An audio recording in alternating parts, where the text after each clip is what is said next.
दोस्तों, management master कहें या जगत गुरु, गिरधारी कहें या रणछोड़, भगवान कृष्ण के जितने नाम हैं उतनी कहानियाँ हैं। जीवन जीने के तरीके को अगर किसी ने परिभाषित किया है तो वो है कृष्ण। कर्म से होकर परमात्मा तक जाने वाले मार्ग को उन्हीं ने बताया है। संसार से वैराग्य को सिरे से नकारा है। कर्म का कोई विकल्प नहीं, ये सिद्ध किया। कृष्ण कहते हैं, मैं हर हाल में आता हूँ। जब पाप और अत्याचार का अंधकार होता है तब भी, जब प्रेम और भक्ति का उजाला होता है तब भी, दोनों ही परिस्थितियों में मेरा आना निश्चित है। दोस्तों, वैसे तो श्री कृष्ण का संपूर्ण जीवन एक मैनेजमेंट का किताब ही है, जिसे सैकड़ों हजारों बार कहा या सुना जा चुका है। कुरुक्षेत्र में दो सेनाओं के बीच खड़े होकर भारी तनाव के समय कृष्ण ने अर्जुन को ज्ञान दिया। वो दुनिया का श्रेष्ठतम ज्ञान है। गीता का जन्म युद्ध के मैदान में दो सेनाओं के बीच हुआ। जीवन की श्रेष्ठतम बातें भारी तनाव और दबाव में ही होती है। अगर आप दिमाग को शांत और मन को स्थिर रखने की कोशिश करें तो सबसे बुरी परिस्थितियों में भी आप अपने लिए कुछ बहुत बेहतरीन निकाल पाएंगे। गीता पढ़ने से पहले अगर इसी बात को समझ लिया जाए तो गीता पढ़ना सफल हुआ। दोस्तों, कृष्ण का जीवन ऐसी ही बातों से भरा पड़ा है। ज़रूरत है नज़रिए की। उनका जीवन आपके लिए मैथोलॉजी का एक हिस्सा मात्र भी हो सकता है और आपका पूरा जीवन बदल कर रख देने वाला ज्ञान भी।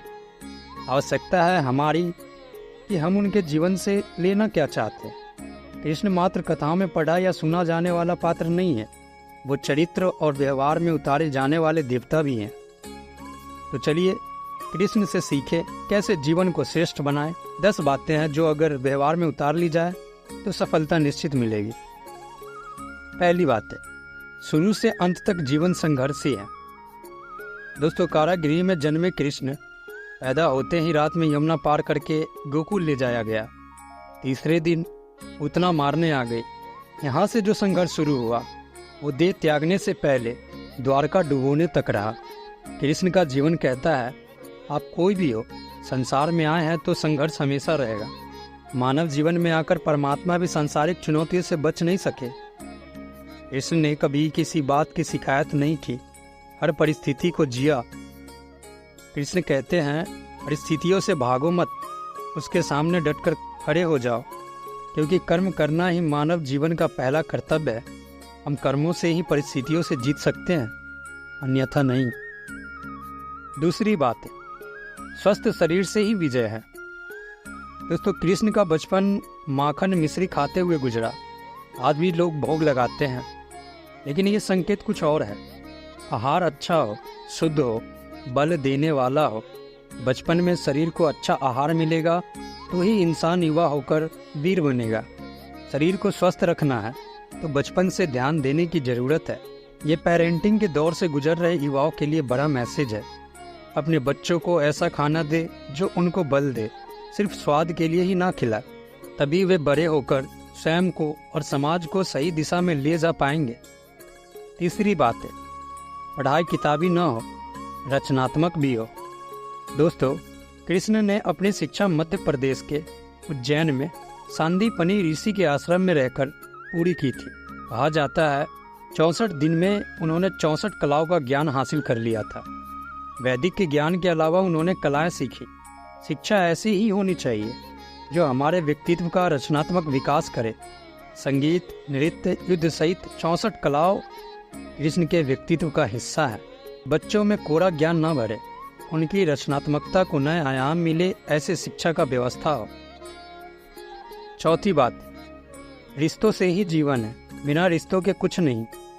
दोस्तों, कृष्ण ने जीवन भर कभी उन लोगों का साथ नहीं छोड़ा जिनको मन से अपना माना। अर्जुन से वे युवावस्था में मिले, ऐसा महाभारत कहती है, लेकिन अर्जुन से उनका रिश्ता हमेशा मन का रहा।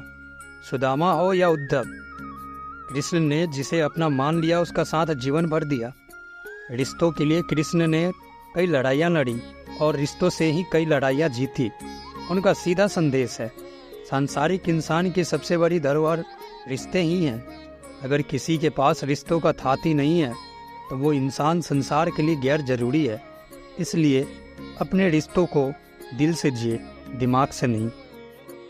पांचवी बात, नारी का सम्मान समाज के लिए जरूरी है। दोस्तों, राक्षस नरकासुर का आतंक था। करीब 16,100 महिलाओं को उसने अपने महल में कैद किया था। महिलाओं से बलात्कार में उसे सुख मिलता था। कृष्ण ने उसे मारा, सभी महिलाओं को मुक्त कराया, लेकिन सामाजिक कुरीतियां तब भी थी। उन महिलाओं को अपनाने वाला कोई नहीं था। खुद उनके घरवालों ने उन्हें दूषित मानकर त्याग दिया। ऐसे में कृष्ण आगे आए, 16,100 महिलाओं को अपनी पत्नी का दर्जा दिया। समाज में उन्हें सम्मान के साथ रहने के लिए स्थान दिलाया। कृष्ण ने हमेशा नारी को शक्ति बताया, उसके सम्मान के लिए तत्पर रहें। पूरी महाभारत नारी के सम्मान के लिए ही लड़ी गई। तो दोस्तों, आप कृष्ण भक्त हैं तो अपने आसपास की महिलाओं का पूरा सम्मान करें। छठी बात है, आपके मतभेद अगली पीढ़ी के लिए बाधा न बने। अर्थात कम ही लोग जानते हैं कि जिस दुर्योधन के खिलाफ कृष्ण ने आजीवन पांडवों का साथ दिया, उसकी मौत का कारण भी कृष्ण की कूटनीति बनी। वही दुर्योधन रिश्ते में कृष्ण का समधी भी था। कृष्ण के पुत्र सांब ने दुर्योधन की बेटी लक्ष्मणा का अपहरण करके उससे विवाह किया था, क्योंकि लक्ष्मणा सांब से विवाह करना चाहती थी, लेकिन दुर्योधन खिलाफ था। सांब को कौरवों ने बंदी भी बनाया था। तब कृष्ण ने दुर्योधन को समझाया था कि हमारे मतभेद अपनी जगह है, लेकिन हमारे विचार हमारे बच्चों के भविष्य में बाधा नहीं बनने चाहिए। दो परिवारों के आपसी झगड़े में बच्चों के प्रेम की बलि न चढ़ाई जाए। कृष्ण ने लक्ष्मणा को पूरे सम्मान के साथ अपने यहाँ रखा। दुर्योधन से उनका मतभेद हमेशा रहा, लेकिन उन्होंने उसका प्रभाव कभी लक्ष्मणा और सांब की गृहस्थी पर पड़ने नहीं दिया। सातवीं बात, शांति का मार्ग ही विकास का रास्ता है। दोस्तों, कृष्ण ने महाभारत युद्ध के पहले शांति से समझौता करने के लिए पांडवों और कौरवों के बीच मध्यस्थता की।